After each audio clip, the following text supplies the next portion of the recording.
Good afternoon, everyone. Welcome to Connecticut's Old State House. My name is Rebecca Tabor-Conover. I'm head of public programs here, and it's a delight to welcome you here for today's program. Before we got started, I just wanted to let you know about a couple things coming up.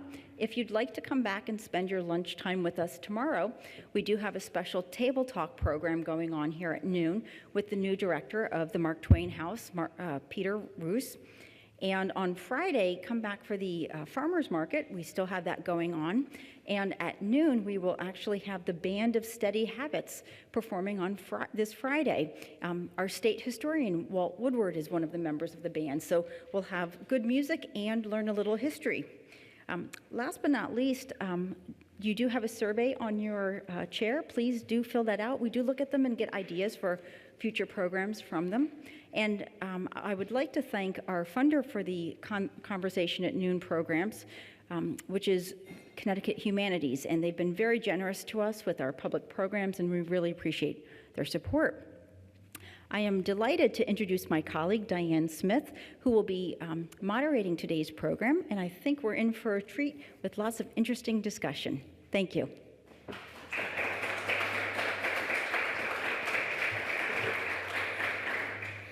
We're going to start today by talking about 9/11, and I have something I wanted to show you. This is a t-shirt that my husband still wears 16 years after 9/11. It shows the 3 firefighters at Ground Zero raising a flag, FDNY, and it says, "We will never forget.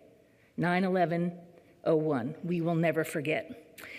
It was given to my husband by my cousin, Ray Smith, who is a firefighter, who escaped being killed at the scene that day because it was such a gorgeous day. He happened to take the day off to work on his roof. So when his company was called in to the scene, he wasn't there. He'll never forget that day, and neither will we. But those words were everywhere, if you remember, for a long time after 9/11. We saw them emblazoned on bumper stickers, on banners, hanging over the highway. Those words, "We will never forget." But will we?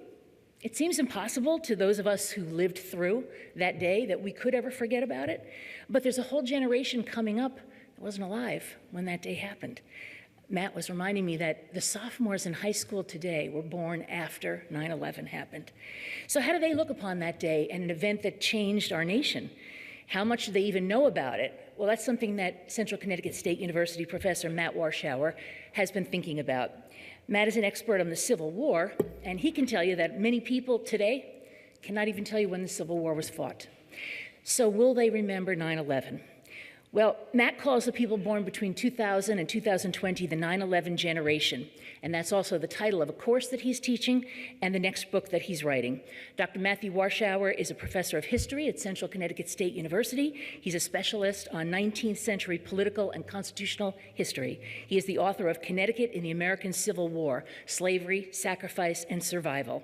Dr. Warshauer was also the co-chair of the Connecticut Commission to commemorate the Civil War, and he helped coordinate activities throughout Connecticut to focus on the importance and lasting legacy of the war and Connecticut's involvement in it. And it's my pleasure to introduce my friend, Matt Warshauer.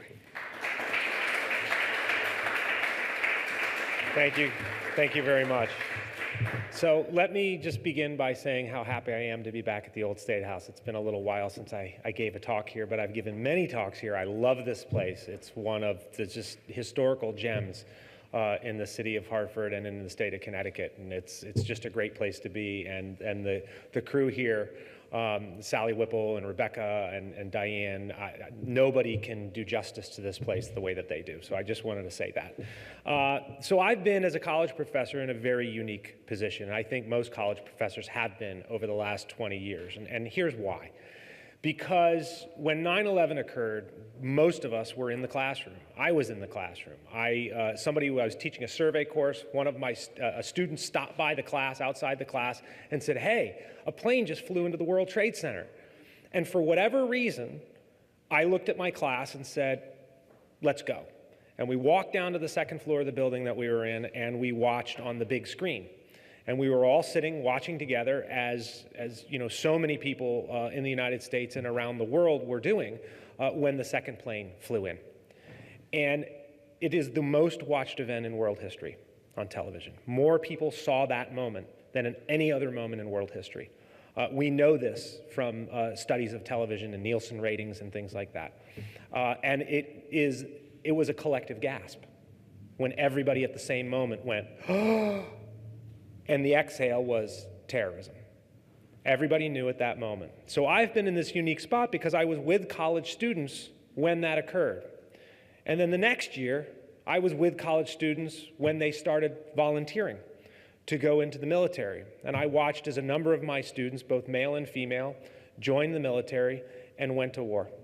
And I was there a year or 2 or 3 or 4 or 5 years later when they were still going to war and when they were coming back from war. Some of them wounded. I remember listening to NPR and hearing the name of one of my female students who was a Connecticut National Guardsman and was injured in an IED explosion.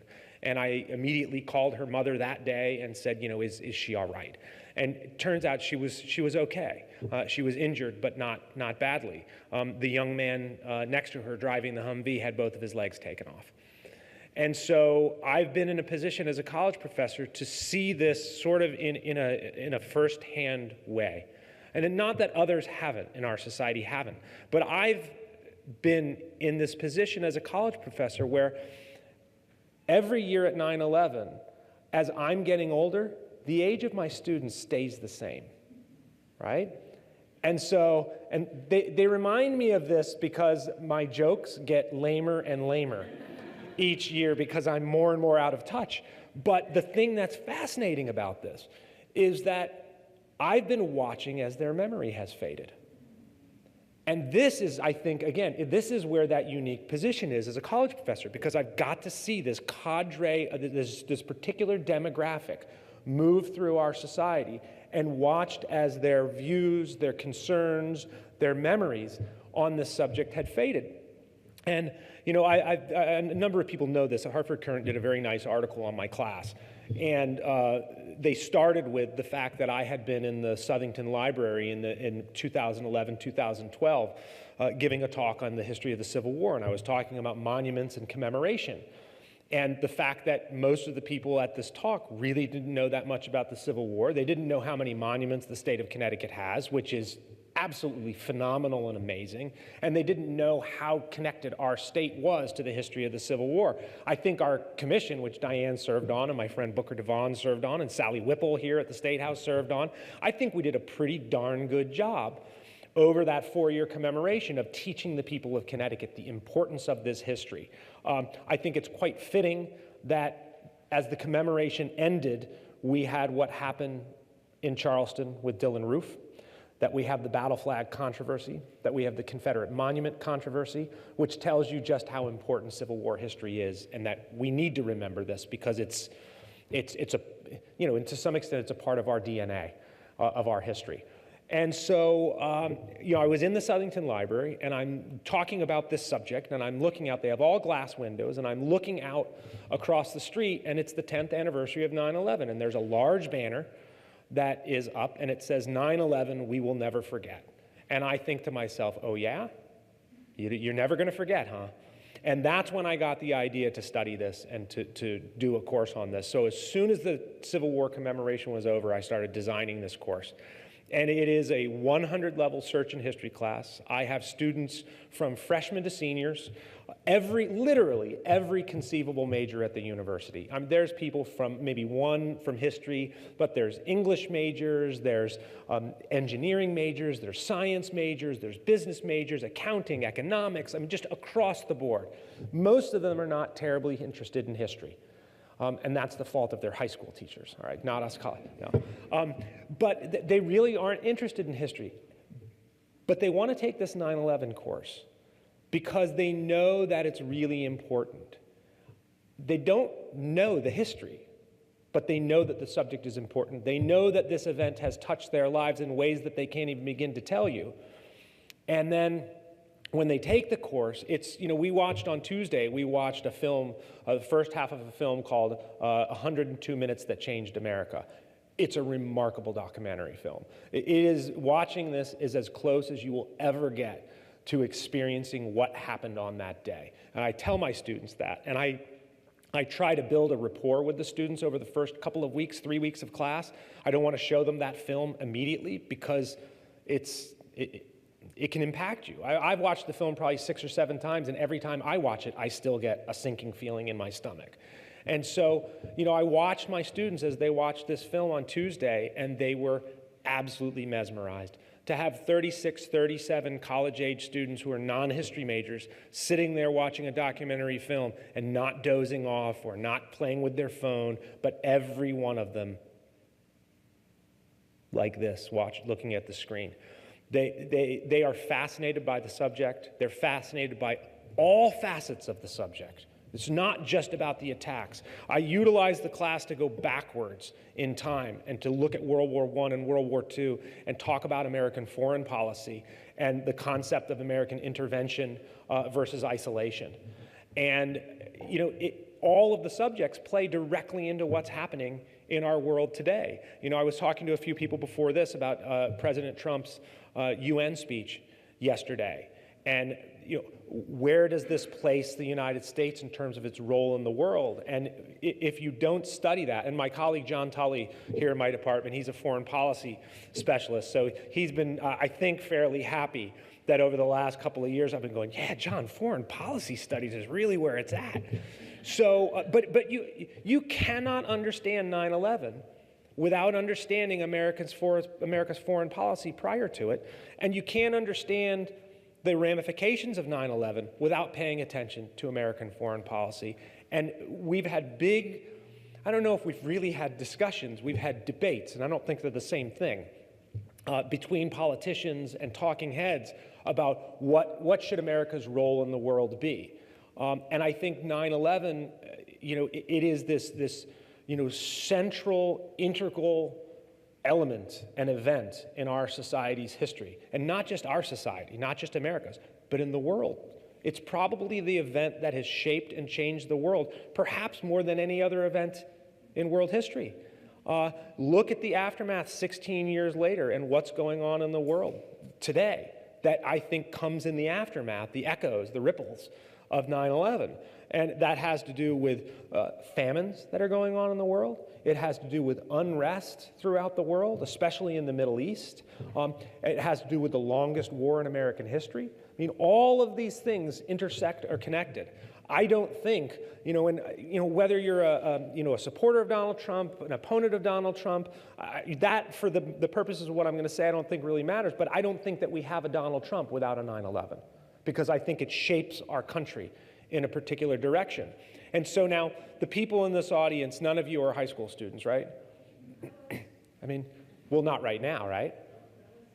Okay, but you were during 9/11, so you're a part of the 9/11 generation. You remember it, right? It's part of your formative years, isn't it? How old were you when 9/11 occurred? 17, okay? So my theory, my sort of working theory right now, is that people who were about 5th grade, so we're talking, 10, 11 years old, through to about college age, are the 9/11 generation.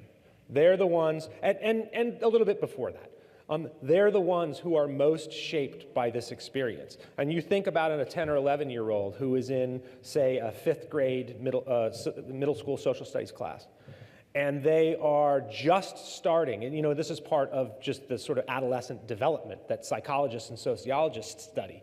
They are just getting to the point where they're really seeing outside of their own community, outside of their own state. They're just starting to study world history and understand what's going on, the kinds of assignments that their teachers give them to study things in the news, local, state, national, world. And this is what happens. And the country and the world is captivated by it. And what have they seen in the aftermath of it in the last 16 years? Political dysfunction, economic dysfunction, world disunity. I mean, all of these factors that have come out away from this, so much so to the extent that you've got, I think, some kids, college-age kids now, who actually question the saliency and potentially the value of democracy. And they think, well, this system doesn't get anything done. All they do is argue. We can't deal with even the most fundamental things like issues of the environment our infrastructure, all of these problems that come in the wake of this. It's not that these things didn't exist before. It's about our ability to confront and deal with them. That has been the problem.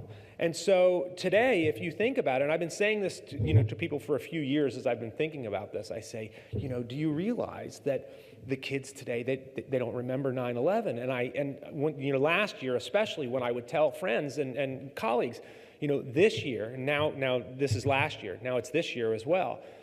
Last year was the first all-freshman high school class that came into high school that was born after 9/11. So this year, think about that. Half of all high school students in the United States were born after the event. So what does that mean? I'm in my class last week, and I was teaching them, and most of the kids in that class were 3 or 4 when this event occurred. And I asked them, what do you remember? That answer has been changing over the last 2-3 years. They don't remember as much. But what they generally remember is, I remember my mom picking me up from school, or my dad picking me up from school. I remember my teachers crying. I'd never seen my teachers crying and upset before. So that's the memory. And it hit me in class last week, as I was talking to these students, that in another 2 years, as I stay, well, I don't stay the same, I grow older. As I grow older, but I stay in my position teaching a similar course, my students are that same demographic age. 2 years, they're not going to have any memory of this event at all. And I think to myself, wow, this is, to them, it's going to be just potentially just like taking another history class. Oh, it's just a history class. And so the last thing I'm going to say, and then we're going to move on to our panel. Diane's giving me the high sign over there. The last thing I want to say is I have my students for this course do a documentary film, partially because I don't want to read their papers. I read enough papers, right? But, so I have them they get in groups of 3 to 5. We spend 2 days developing 4 questions that we're going to ask. And then each of the students goes out with their phone or with a video camera, and they have to interview 3 to 5 people from different generations.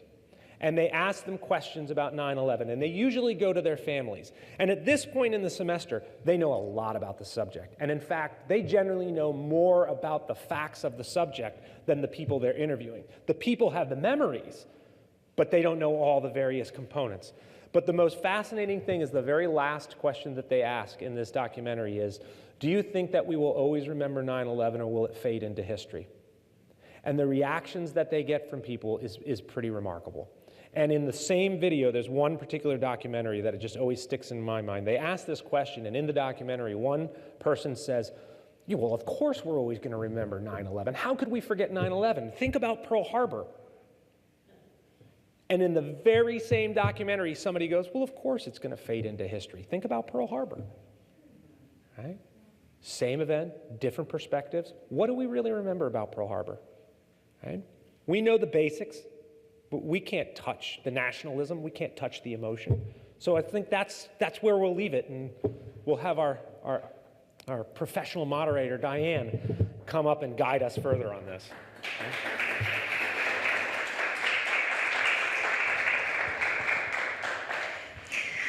Matt, that was kind of stunning, I guess, to think about, because for my family, 9/11 was personal. My sister-in-law, I talked about my cousin who worked for months and months at Ground Zero, as we used to call it. My sister-in-law escaped from the building across the street after airplane wreckage hit her building and blew out windows and damaged the building. My brother was supposed to be at a meeting at Cantor Fitzgerald that morning, and he put it off. He delayed it. Now, 645 people were killed at Cantor Fitzgerald, the investment bank in the building. He put it off because it was my nephew's second day of kindergarten, and he wanted to walk him to school. So for us, it's really personal. And it goes on, because my nephew is now a college senior, and he has been affected by this all of his life. And when he graduates in the spring, he will become a Marine officer. And it's part of the 9/11 generation. So when I think about that, I think, those kind of personal memories must have been what people had after World War II, when everybody knew someone had been killed, or someone after World War I, everybody knew somebody who came back shell-shocked, life damaged forever. After the Civil War, people dying and then the country trying to reunite. So it happens every time. But we've developed, scholars have been much more focused in the last few decades about studying what we call the concept of historical memory. And so it's become a focal point for history and the concept of memory, which, I think it gets to another layer of a subject, whereas traditionally in history we would study sort of, well, this is what happened, and here's what we think it means, but we haven't necessarily tied the concept of memory in it. And memory, everybody has different memories, right? So it impacts us in different ways when we think about it. Now, our other two panelists also have a lot to say on this topic and about how some of these events in the past change as we separate from them. And I'd like to introduce Bilal Sekou. He's an associate professor of political science at the University of Hartford. His research interests are race and politics, urban politics, campaigns, elections, voting behavior. And Bilal is described as a social and racial justice scholar and an activist. And as such, he sits on the board of directors of several organizations that are working to promote social and political change, including Common Cause in Connecticut and the Connecticut Center for a New Economy.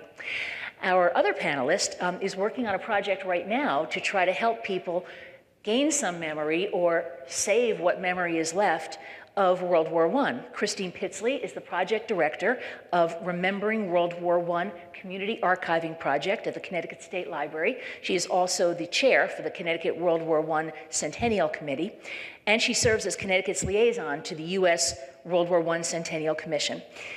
Christine, there are still some people who didn't fight in World War I, obviously, but there are people who have at least family memories and objects. Tell us about what they're bringing to you. So through this project, one of the things we're doing, we're holding these events where we're inviting the public to bring us any memories they have that were handed down by their parents or aunts or uncles, along with the stuff that they have, the photos, the letters, the trench art, just those things that their family members kept for whatever reasons. And at these events, we're recording their stories and then scanning and photographing their belongings so that students and family members and the general public can use them and learn from them. Some of these objects are really a part of the person's experience. One of the gentlemen that came to a project or to an event brought in a piece of shell art. It was a large shell that his father in the trenches had used a nail or something to decorate and punch holes in. And this was this keepsake. It was something, it's rather large, and he found a way to bring it home from France. And it's been in the family now. So those small pieces, while they may just seem like a piece of trench art, a piece of junk to some people, have really deep-seated memories for the people that created them. And those memories, I think, are passed down through generations. Bilal, I think that how we memorialize our war dead and how we remember wars has changed over the years. And I remember when the Vietnam Memorial was being erected, because I believe the architect, designer of the memorial was a Yale graduate student, and I was working in New Haven at the time, and it was tremendously controversial. Now it's one of the most visited places in Washington, D.C. How does that evolution happen? Just very quickly, though, to sort of follow up something that Matt was talking about, I also have that experience of talking to students who were 2 or 3 when 9/11 happened. And I remember when I sort of asked them the question about 9/11, and I said, well, how old were you guys? And I'm thinking 7 or 8 or 9. And they were like, no, we were like 2 or 3. And it really struck me just how far removed they are from the actual day. But I wasn't at the University of Hartford at the time when 9/11 happened, but I did come shortly after, and had the experience of actually having an institution where we had alumni who lost their lives during 9/11, and also a student who actually lost a parent in one of the towers. And it struck me over the years in interacting with the students in the classroom and sort of talking about 9/11, These were students who were actually in elementary school, junior high, high school, and their stories about that day are just gripping. The very terror, the panic of their parents calling, being caught in traffic, the inability of parents to get to their kids. And I think in many ways that has traumatized our nation, and it really carries forth. And as I like to talk to the students, and I often say to them that we now have a kind of security state that has been normalized for many of us. Cameras are everywhere. The idea of walking through an airport and having to take off your shoes, your belt buckle, change, your wallet, hold your hands up in the air, that's become a very normal set of activity now, and it doesn't sort of shock us or shock the system the way it should, given the fact that some of us were able in the past to go straight to the place where our family and friends got off the plane and got on the plane. And so in that sense, it's pretty amazing about how the memory of the moment has certainly, gone away for a lot of people, or never came for a lot of people. But the implications of it, right, are all around us. It permeates our society, and it impacts us in how we sort of think, approach the world, approach relationships with other people, our foreign policy.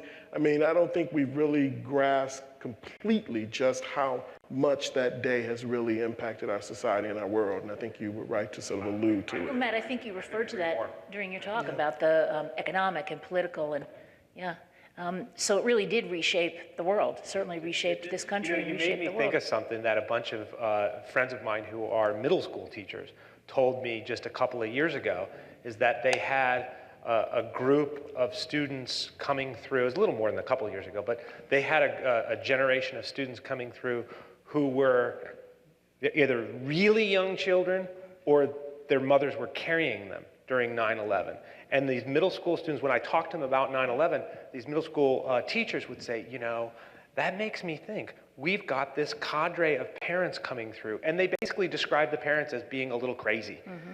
And that, we all know helicopter parents, right? My wife would always joke about saying, well, there's a certain group of parents who are Black Hawk parents. Like Black Hawk, they're just hovering with machine guns.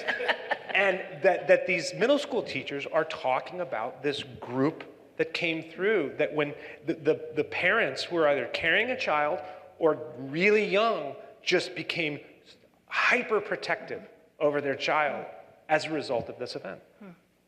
Well, that gives me a whole different perspective on helicopter parents.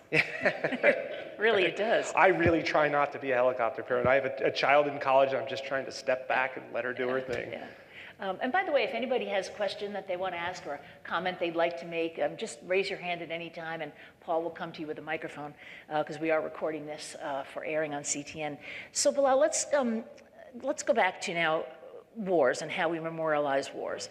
When the Vietnam Memorial was going to go up, it was really very, very controversial, in part because of the way it looked, in part because there was so much friction still in the country about it. True. Yeah. That's right. That's right. I mean, the feelings were very raw, and I think they continue to be raw. I've been watching this documentary on PBS, and there are moments I myself want to scream, and then there are other moments where I've actually been almost brought to tears just watching this. And I had a conversation with a couple colleagues the other day, and they actually are of the age where they lived through that era and had participated in some of the demonstrations against the war. And they were very conflicted about the way in which the country treated the veterans, but also their attitudes about the war. One of the colleagues broke out in tears. And so it continues to be raw. And I know, the largest sort of debate that's been going on in our country now around Confederate statues sort of really brings home this idea of how we memorialize war, how we memorialize the folks who fought in those particular wars. And what's been amazing to me in watching this discussion, I think on the one hand, there's probably some truth on both sides. Mm-hmm. And in one sense, I think certainly for many Southern whites, that is a part of their culture, a part of their heritage, something that they view because that's their lineage. These are family members who fought in that war. Some families were ripped apart who fought in that war. At the same time, I think the criticism of these statues, that they do symbolize white supremacy, that they symbolize racism and oppression, is also true. Well, and I was really interested to learn as this controversy was unfolding prior to and since Charlottesville, that many of the statues that have been placed there in the southern states have gone up not right after the Civil War. They went up during the Jim Crow era. They went up during the 1950s. So it appears to be a backlash against civil rights. Right, and they absolutely were. I mean, when you look at the history of the statues, and they mythologize this war, and they, you know, these are folks who committed acts of treason, who committed acts that led to the death of over 500,000 Americans on both sides. I think I saw one number that suggested something like 1 out of every 4 white males in the South were either killed or injured during that war. And so these are folks who committed, you know, crimes against humanity, you know, in modern sort of terminology. And these statues certainly gloss over what it is that they actually did. And in fact, what I thought was interesting in talking about historical memory, Matt, there's this whole thing called the lost cause, right? That people in the South tried to completely whitewash, if you will, and glorify the whole battle, the whole conflict, and change what it was about. Suddenly, it's not about slavery. This is going to take about 10 more hours. Okay. We have time. Yeah, look, I agree with everything you said. So that makes it a little easier for me. This is a tremendously complex history, and much more so than a lot of people are, the way that many people are discussing it today. It has as much to do with contemporary politics and the rise of the alt-right than as it does with history. So, I mean, that's sort of the first point. But the idea of the lost cause, the Confederacy, the South did a better job than, I think I can say this, I think you could argue this, did a better job than any nation or place in the world of winning the memory of the war. You know what I mean? And Northerners let it happen because they were most interested in reconciling and bringing the nation back together, getting the economy rolling again, and so they let a lot happen. In the same token, there's plenty of people in the North, you know, we've had this focus on the Southerners and the issue of the Confederate monuments, but there's a lot of Northerners that are responsible for this as well. And the notion that, you know, we did a lot of discussion of Civil War monuments in Connecticut. There's over 150 Civil War monuments in Connecticut, and there's only 3 that deal with the subject of slavery emancipation. And one of those is an outlier because it was created in 2008. You know, so the way that the North, what the North did in the aftermath of the Civil War, what they did in allowing Jim Crow, what they did in participating in Jim Crow, is in many ways, I don't want to say it's equally as important as the South, but there's another element to that. And you got to look at the whole racial history of the country. And my one concern in just the sort of wholesale removal of Confederate monuments is that we're erasing history. I'm not saying that no monument should go, but I want us to remember this. I don't want it to be out of sight, out of mind. I want school children to go to the monument and explain this is what this is and why it was put here. I think that's important. But to me, that's the failure of this moment, is that we haven't extended that conversation to include these other things that are very problematic about how we have glorified and memorialized them. I mean, we can go right down to the state capitol and look at a Pequods Massacre on the side of the building. John Mason, you know, a hero of that moment, had a statue in Mystic that, you know, Native American groups wanted out.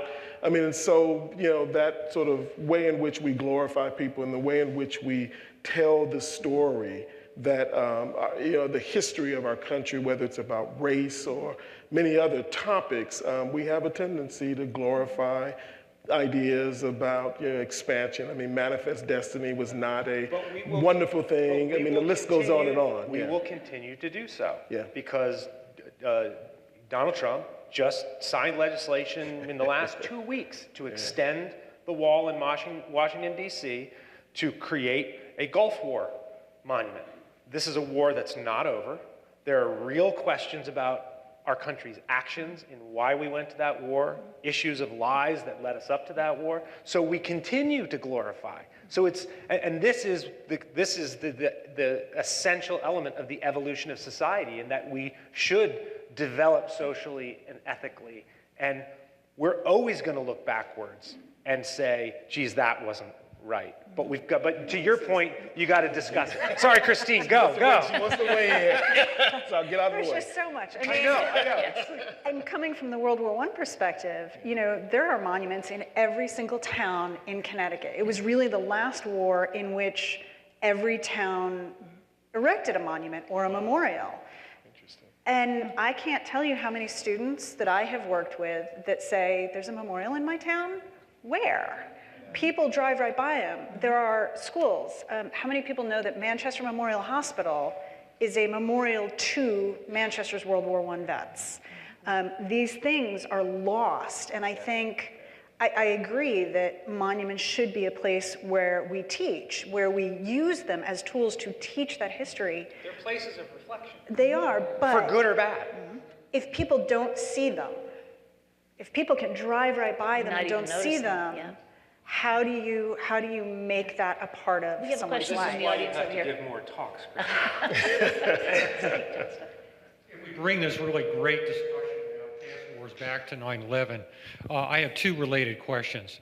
One is, to what extent do you think the political atmosphere since 9/11 has shaped the way that people, particularly young people, think about or remember 9/11?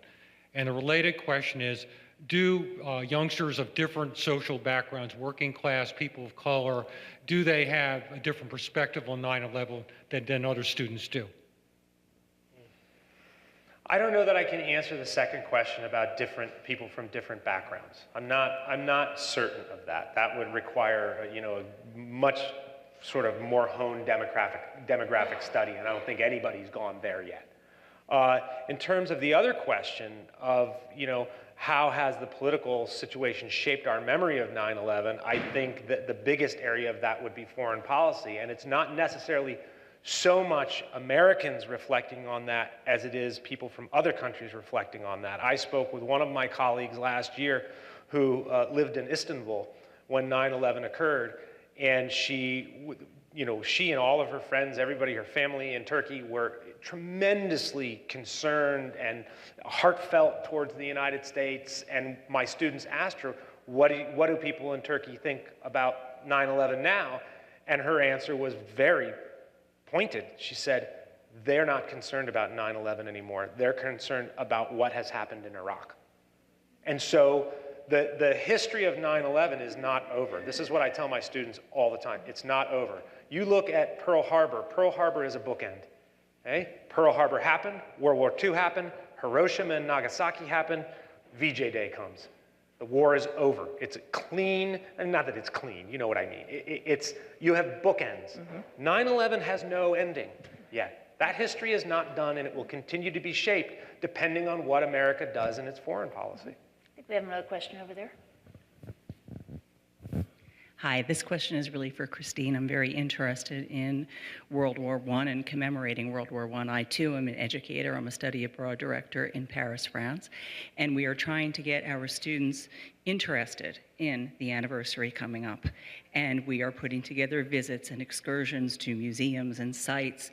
And we're having real difficulty getting them interested. These are kids who have never heard of La Somme. And they're juniors in college and some very good universities. So I'd be interested if you have any tips for me, for lack of a better way of how to make it sexier and get them more interested. And it's all right there for them to see. We're taking them by the hand, and we're just not getting the interest we'd like to have. It's a really hard war. Unlike the Civil War or World War II or even Korea or Vietnam, there were clear causes. There were, simple things that anyone who's ever watched MASH can tell you Korea was about communism. With World War I, it's much more difficult. There's no clear reason that America got involved. There's no clear reasons why the war started. It was built on alliances, and Europe fell apart because of those alliances.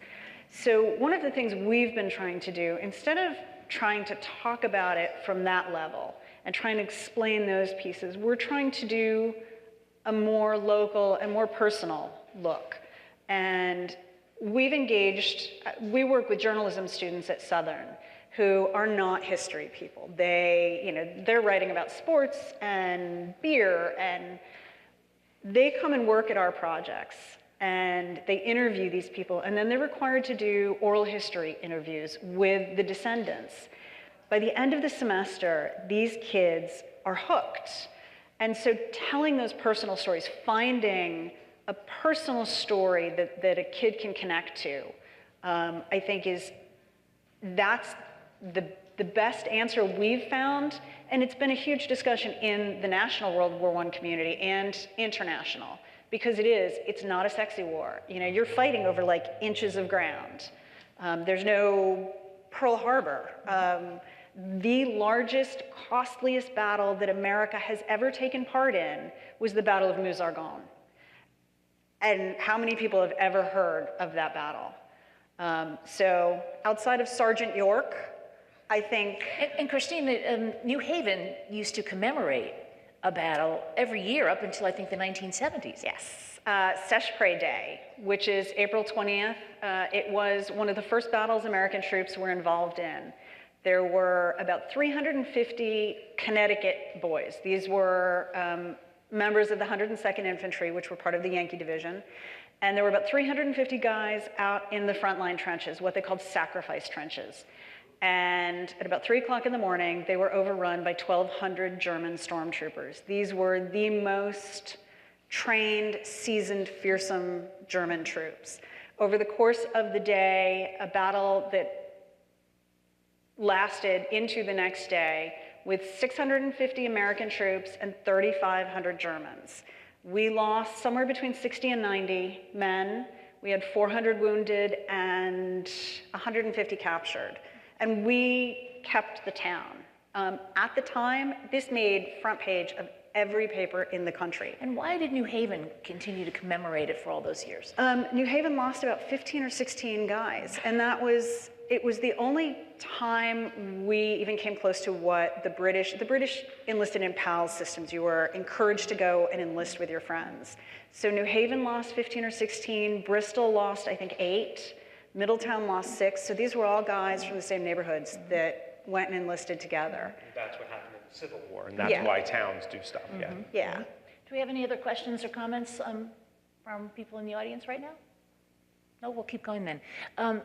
Bilal, I want to get back to the Confederate monuments, and I think that Matt makes the point that maybe some of them should go, but you can't erase history. So is the answer then to create a new monument or to alter the monument and add something to it so that a person just walking in off the street can now read what happened and what resulted from? Yeah, when I think about the images, some of these monuments, and you actually look at them and the way in which they celebrate these figures. Personally, I'd bulldoze most of them myself. And I think in their place, I would make an effort to really give a rendering of that era and a rendering of this story of this war. It's much more truthful. And I think that is what's lost. And I guess I find it hard to imagine how we retell that story with General Lee on a horse and a sword in his hand, or Jefferson Davis being sort of celebrated in his greatness and the size of the statue. But I think the stories we tell about this war, the sacrifices that were made by many Southerners, as well as Northerners in this country, white, African Americans, men, women, who fought, were part of that war, the cost to them personally. I mean, these are the things that I think need to be elevated. I mean, listening to your comments about the First War, for me as someone who thinks a lot about how race, affects our society. I mean, how did that war transform our country? Many African Americans served in that war, for example. what was life like when they came back? What does it say about our country and how we sort of grew and evolved, and what effect did that war have on us? What effect did World War II have on us? The integration of the military. That's the largest story of our country that gets lost in what eventually amounts to a celebration of the whiteness of our society. Well, you know, and Matt mentioned, you know, what's happening now with the monuments. A lot of it has to do with the rise of the alt-right. And I think that that's true. Clearly, that's, you know, what happened in Charlottesville. But I think also there are people who are really concerned, really believe that white heritage is under attack and is about to be lost in this country. It's important to also understand these are not new battles. I mean, people for years have been fighting to get these statues removed. People for years were fighting to get the Confederate flag removed. There are battles that go on, and the writing of history books that are used in different places in the South. And, you know, and some of the things that come out in those battles are just so bizarre and absurd, you know, talking about, you know, slaves who served and you know, fighting for the South. I mean, other kind of things that, so this telling of the history and with the way in which we tell this history, and you guys are better equipped to talk about this as historians, but, you know, for me, you know, the stories we tell are very significant, and these are the things that need to be problematized and need to be talked about and retold in a way that really lays out the reality of our westward expansion and manifest destiny, that really lays out the reality of how we took land from Mexico, that needs to lay out the reality of how you know, Africans were racialized, and there was this sort of image of them that was created in order to sort of make our country the country that white Americans wanted it to be. And so when I teach a course on politics, I lay out and I say, look, race is not periphery. It's central to the story that we tell about our country. It's central to what kind of country we are today and some of the battles we continue to have. And so that honest rendering of history and how we sort of fight with it and how we, you know, our different interpretations of meaning, those are the things that need to happen, and we need to problematize those things that celebrate white supremacy. I just want to jump in before we go to another question, because I want to stay on this subject. I agree with a good bit of what you said, but I think one of the things that gives me pause and causes me to go, is when you describe things as we need to get to the truth of it. Well, you know, when you're looking at some Confederate history, for them, that is the truth, right? And so that, you know, truth sometimes, I'm not talking about justice. I think they're different concepts, and that's one of the things that we need to get to. And when you talk about the history of the country and that, you know, we took land from Native Americans and that, you know, racialized, that you know, there's something that's created about the history of African Americans, and that's absolutely true throughout our history. But it's also something that's genuinely believed by groups within the country. And we need to come to grips with that and really discuss that. And so I think that if you bulldoze the monuments and you put up the truth of the history, you're automatically erasing some of the other truth that existed there. And I would prefer to deal with competing truths and to have people judge. It's like giving students primary sources and saying, well, what do you think about this one? What do you think about this one? That's my concern with bulldozing the monuments. You know what I mean? So I think we're just taking different tacks. I don't think we're far apart, but what I will say this, though, that the fact that the statues were erected, right? This was an effort to, this is a part of the broader narrative of white supremacy in our society, right?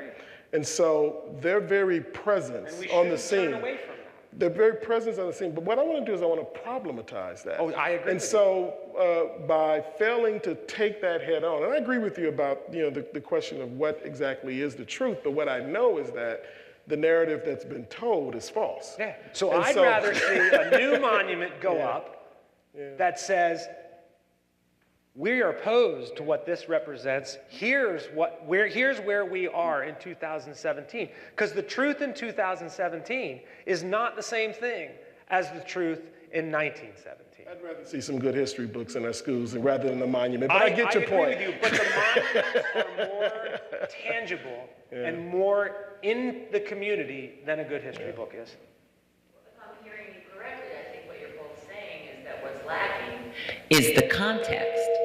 So while you might keep those statues, which I think are becoming really antiquated as a way of memorializing important events to our country, I think more the wave of the future for memorializing events and what have you, and putting it in context, is very well exemplified at the 9/11 memorial.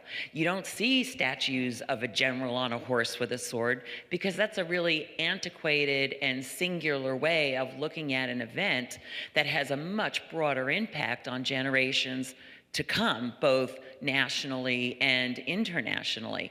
You go to 9/11, you don't see heroes, well, there are many heroes, and they'll have many pictures of first responders, et cetera, but there's no general, there's no president, there's no one person being the hero of that event. Instead, we understand the full context of what led up to it, what exactly happened, and what's coming after, and what to anticipate. And in my opinion, and I think what you're both saying, you can come to some agreement. You're talking about, well, you keep the old antiquated statues, but you put up another memorial that says this is or is not what we value today.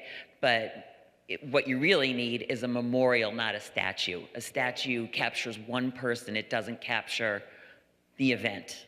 But understand that 9/11, the 9/11 Museum and Memorial, and I take my students there every single semester so that they can see what's there and how it's put together. And it's a very unique memorial / monument that is devoted to 102 minutes. It's literally devoted to a swath of time.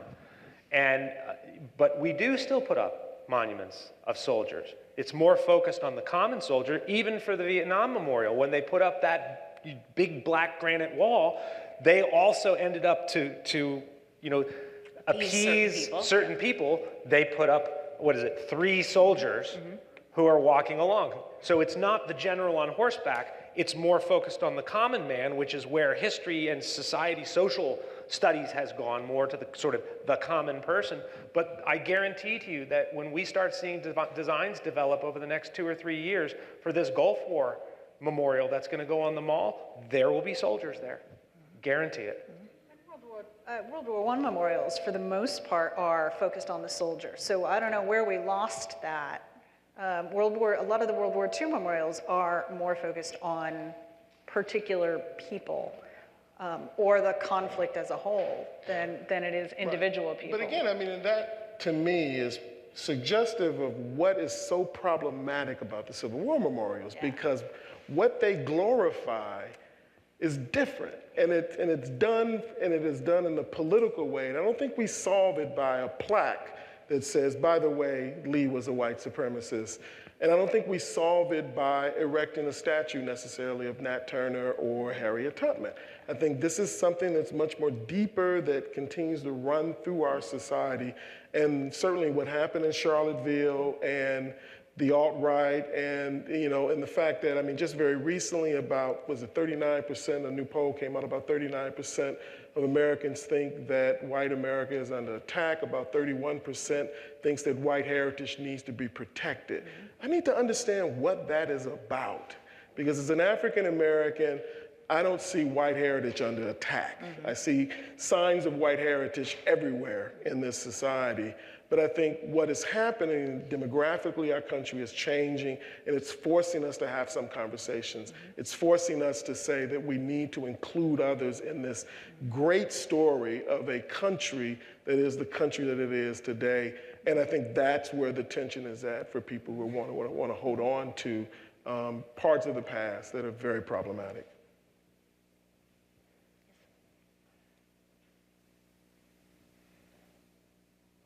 I agree with you with regards to, because I keep asking that question, why can't the alt-right, if they feel that white heritage is so important and that it's under attack, why can't they term it Confederate history?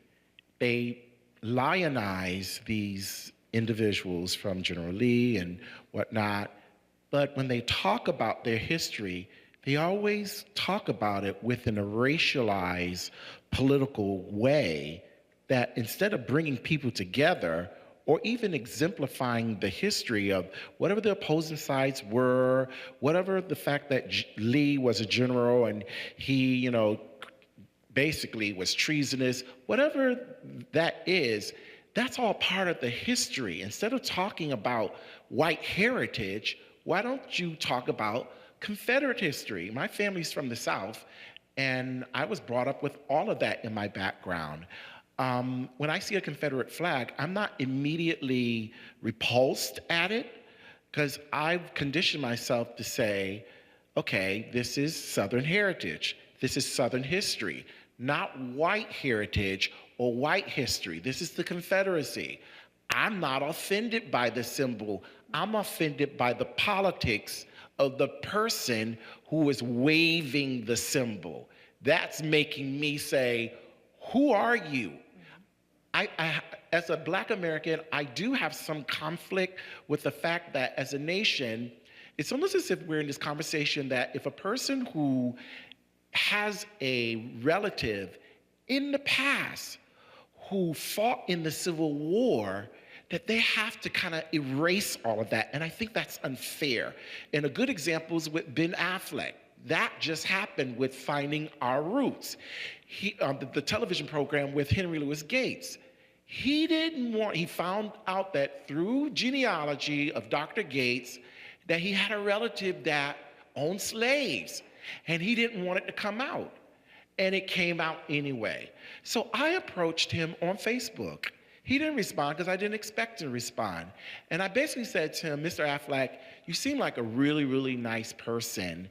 And I said, you know, just because you have a relative who was a slave owner in your past says nothing about you at all whatsoever.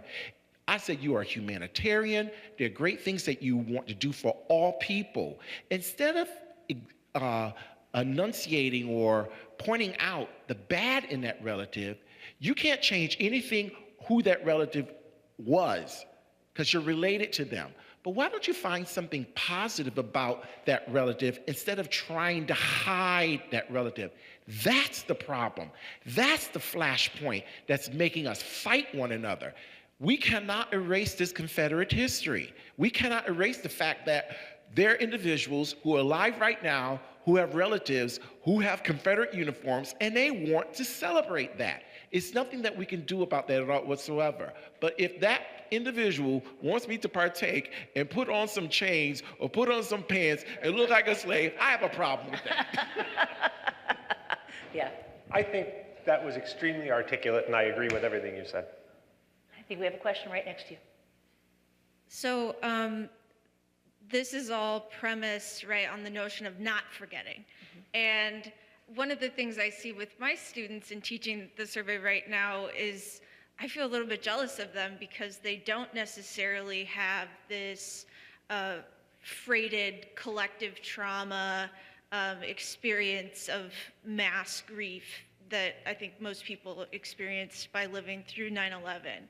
So I guess in kind of just, not necessarily because I believe this, but what might be the kind of possibility or the benefits of forgetting or decentering an event as earth-shattering and wildly significant and I mean, to part the formation of a generation. remembering can sometimes be harboring old grievances and continuing to, try to resolve grievances that go way back. Not necessarily in that case, but in flare-ups that happen all over the world, right? There are people that are fighting each other, that have been fighting each other since ancient times, and they've never forgotten. So I ask you, maybe she has a point that maybe there's something in forgetting that is more.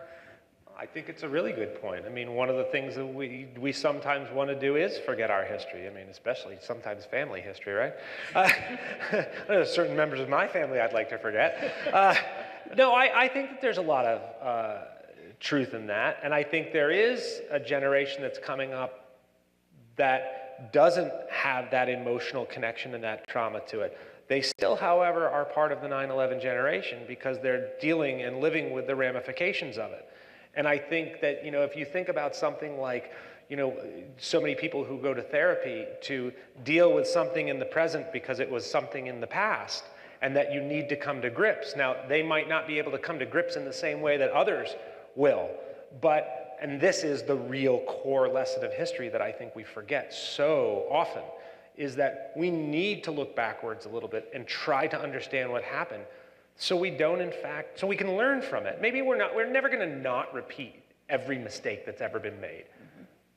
But, you know, like with I tell my students all the time, like with our personal lives, if we don't have an understanding of what has shaped us, how are we going to develop ideas and beliefs of what we want to shape? I guess I would end it with that. Yes, this is really maybe a question to you guys. I'm more intrigued by the question of what we choose to remember. I mean, obviously, when you say what we forget, I mean, to me, I think the larger and more important question is what do we choose to remember, and how do we make that choice? I don't know. You know, with World War I, what we've chosen to remember is really nothing at all. But what we should remember are the things that shaped the world after. I mean, the modern Middle East is a direct result of borders that were drawn as spoils of war in World War I. World War II, it can be argued, would not have happened had World War I ended differently.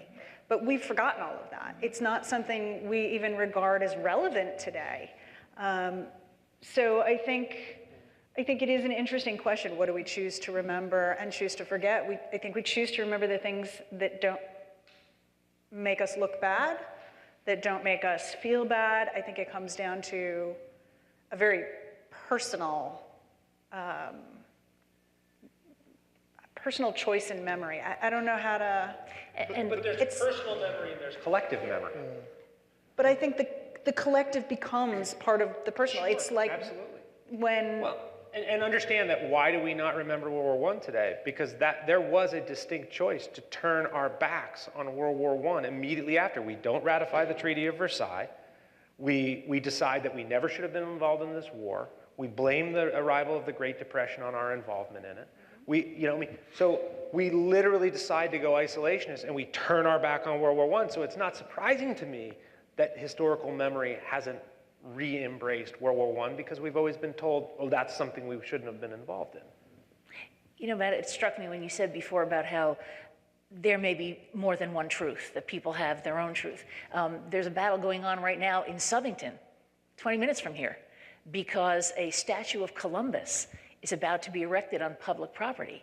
And people have said, Columbus didn't discover America. Americans were here when he got here. And he might not have even been the first one from Europe to get here. So apparently when the monument was being discussed by the town council, nobody showed up for the hearing. Now that the monument is actually being placed, people from a number of different groups are really freaking out over it and want it removed. Yeah. Well, there is, I do not know the truth of it, but there is some sort of historical mythology in the city of Hartford, not far from where we are, that the Columbus statue by the State Library, do you know this story? No, I don't. That Columbus is facing the rear of Lafayette's horse for a reason, okay? There is some mythology in regards to this. I don't know exactly the truth of it, but he is facing it. But in many ways, right, and I think this is a national question as well. And again, not a new debate about, statues to Columbus and debates about Columbus Day and other things. But this really gets at the heart, I think, of the question I sort of put out there about what we choose to remember. I think what we choose to remember is often connected to what we want, the story we want to tell, right? Columbus tells a particular story about the founding of the country. It tells a particular story about sort of the migration of Europeans out of Europe globally. And it's a story about exploration. It's a story about founding. It's a story about the birth of America. It's a story that's pleasant. As kids, we all learned about, Columbus sailed the ocean blue. We're told this. And again, it glorifies, it mythologizes, it serves a purpose. And so part of the challenge we face as a nation going forward, demographically, we're changing. There are more voices now out there in the arena that are part of the conversation who are saying, but what about the genocidal behavior of conquistadors? What about the sort of loss, the massive loss of life? What about, and again, it's about including that in the story that we tell. And there's a lot of resistance, I think, to that. But there are wonderful historians and others out there, particularly historians and others of color, who are now entering these fields like political science, like history, who have a particular focus on these kinds of questions. And they're beginning to do that research, and they're beginning to sort of bring up these things, not necessarily to, and again, this isn't about demonizing Columbus, but it's about trying to tell a story that is more whole, more fuller, that really tells the story and gets closer to the truth of what's going on, of what went on in history. I just want to get You're hitting on this. Right. You're hitting on this perfectly. Yeah. But the story of Columbus as the explorer and the discoverer, there is a truth to that in European history. Now, as an historian, if I get up in front of my students today, should I ignore that truth, that history, and only focus on the genocide component of it, which is tremendously important? But the same thing is, do we erase the Confederate monuments? It's not an either-or question, actually. Exactly. Yeah. I recently showed my students a video. It's the video Race, The Power of an Illusion. It's the second episode about the stories we tell. That's why this theme is in my head. And the video ends, and most of the students are students of color, and several of them said, I never knew Thomas Jefferson owned slaves. I never knew that Thomas Jefferson said those kinds of things about black people. Well, that just scares me. Exactly. But again, it's not surprising, actually, to me. It really isn't. We need to wrap up pretty soon, but we do have a couple questions from the audience. So. Thank you. In terms of memory, there are many people who can't remember what they had for breakfast, let alone grasp our historic heritage. I agree with the selective memory depending on need or interest. I've taught history and also been a historical interpreter. And what I've learned is that if you could engage people by just getting them involved to think about how it affects them personally, I think Ken Burns has done an awful lot to bring history home to us, a lot more. And that's why something said about more documentaries, more ways of getting people aware of how, I think people are still interested in watching the horrors of the gas chambers. That brings it home, so it makes them more sentient to what these people went through. And how do we do that? How do we start making people aware of what's going on in terms of the Confederacy and the Civil War and other wars? We don't erase history from our curriculums, which is what is happening. I mean, in this country, we're literally erasing history from our curriculums. I mean, it's happening at multiple levels, including the university level, and it's a huge, huge problem. We have another question? I just had a comment. I know relative to Columbus, he was a great adventurer.